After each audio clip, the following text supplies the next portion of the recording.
Hello, I'm Ollie and this is CriminOlly, where I talk about crime, pulp, horror, that kind of thing. Today, more answers from me to questions from you. It's Ask CriminOlly.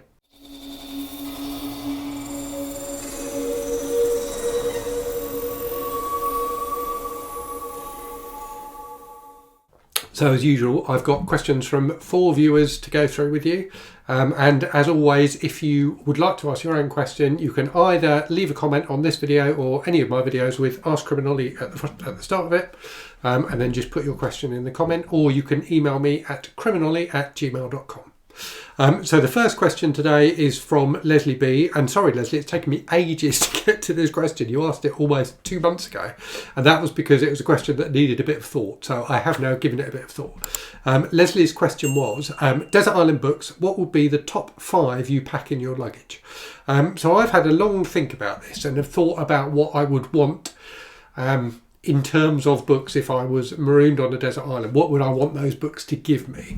And I think really, I would want those books to keep me occupied, but also I would want those books to give me a sense of hope and a kind of coziness, I suppose, a bit of comfort from the scenario I found myself in. So the 5 books I would go for are, firstly, War and Peace by Leo Tolstoy, because I still haven't read it. It's really long. It will keep me going for ages, and people seem to think it's very good.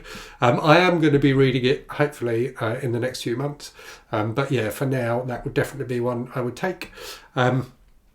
Secondly, in a similar vein, albeit I have read this one, 1Q84 by Haruki Murakami. So another absolutely huge book. I read it a couple of years ago and really, really liked it. But it's one of those books that's so complicated and has got so much going on, it would definitely merit a reread. I'm fairly sure I didn't understand all of it the first time I read it. So yeah, would definitely like to reread that. And like War and Peace, it would keep me going for a good while. So in terms of kind of coziness then, I think one I would definitely want to take is Swallows and Amazons by Arthur Ransom. So a much loved book from my childhood, which I've been meaning to reread for ages.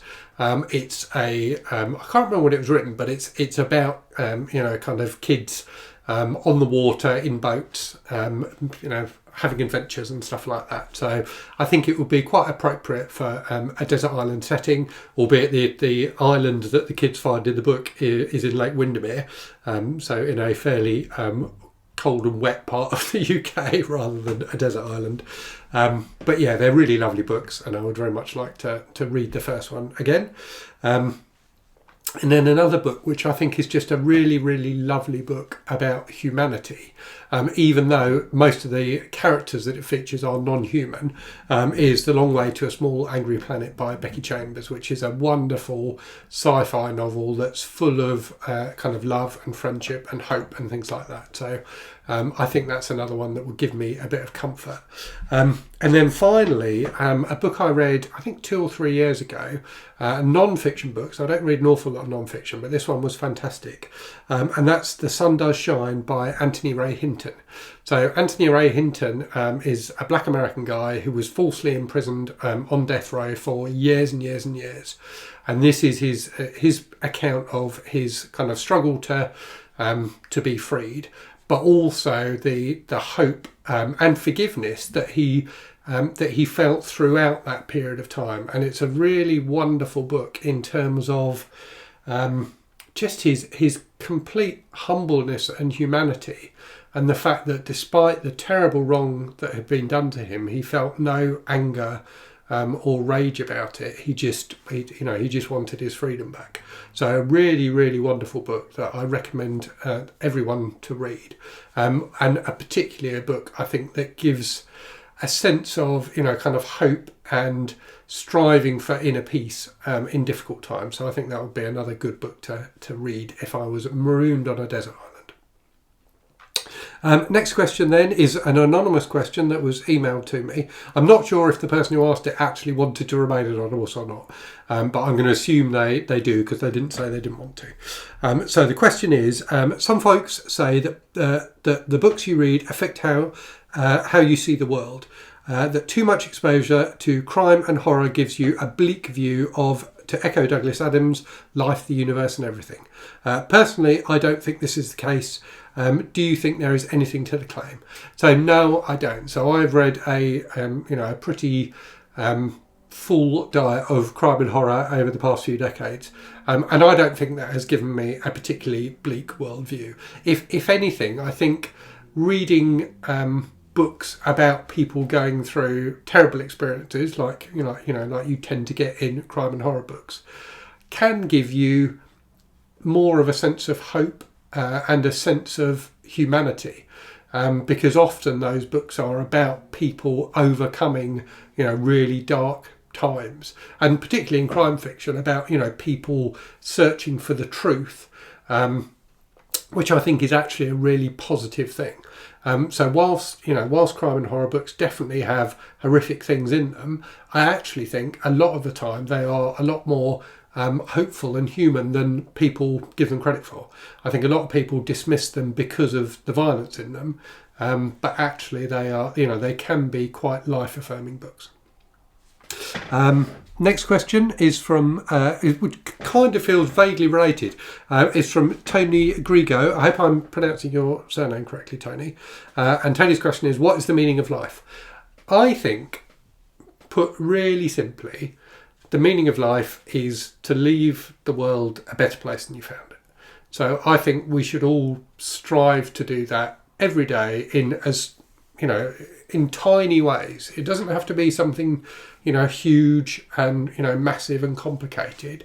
I think, just helping someone across the street, or, picking up a child's toy that they've dropped out of their pram and giving it back to them, or, any of those things can really make a difference. And also, for those of us who are parents, the way we raise our children, the kind of lessons we teach them, I think are really important. But just more broadly, for all of us, the way we interact with the people around us, the way we try to diffuse, and oppose hatred and conflict, and encourage humanity and warmth and things like that.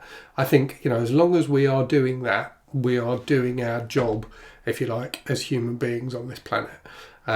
Clearly there are terrible pressures facing many people at the moment in terms of cost of living and things like that, but also war and conflict and the environmental crisis as well. And those are all things that in some small way we can make a difference on. And it might be, helping out at a food bank, or donating to a charity, or, giving items that could be given to refugees. All of those things can make a difference to people, can make a real difference to individuals' lives. And I think as long as we are all trying to do some of that, we don't have to do it all the time, but as long as we are trying to do some of that, some good, then we will leave the world a better place. The final question then, sorry, that got a bit deep and meaningful, didn't it? The final question is a much more frivolous one, but still an interesting one. And that is from, and again, I hope I'm pronouncing this name correctly, Joda6. The question is, since you're already planning for Goldburgers 2023, what will you be doing differently next time? And I think the honest answer to that is probably not much. So I was really thrilled by how well Goldburgers went. I think there are some things I'll do differently. There are certainly some things I wanted to do this year that I didn't manage to do for various reasons. So I wanted to do a big final celebratory video at the end of Goldburgers. Didn't manage to do that. We never managed to do a kind of live. So Steve Donoghue certainly was really keen for us to do a live, and for various reasons that didn't happen. So I think next year it would be great to get some of the co-hosts together to have a discussion about trash fiction, rather than it just being individuals posting videos about it. I'd like more people to be involved, so I will be, annoying everyone by banging the drum from June onwards next year, probably. In terms of co-hosts, certainly, any of the co-hosts from this year are very welcome to come back, and I will invite all of them back. But I'll also be looking to get different people involved. So, you know, the booktube community changes and evolves over time, and I'm sure by this time next August it will look very different to what it does now. You know, I'm sure there'll be fantastic new channels that haven't even started yet, who might want to get involved in Up August. So, you know, kind of all of those things I will do, you know, slightly differently, but really I just want it to be fun again. I think it was fun this year. I think it opened people's eyes a bit to, you know, to different types of fiction that they might not normally read. So, you know, more of the same, but maybe a bit bigger, I guess is my answer to that. So as always, thank you very much for watching. As I said at the start, if you've got your own question, do feel free to add it either in the comment for this video or email me at criminolly@gmail.com. But aside from that, I will leave it there by saying, hope you're safe and well, hope you're reading good stuff, and I'll speak to you again very soon. Cheerio.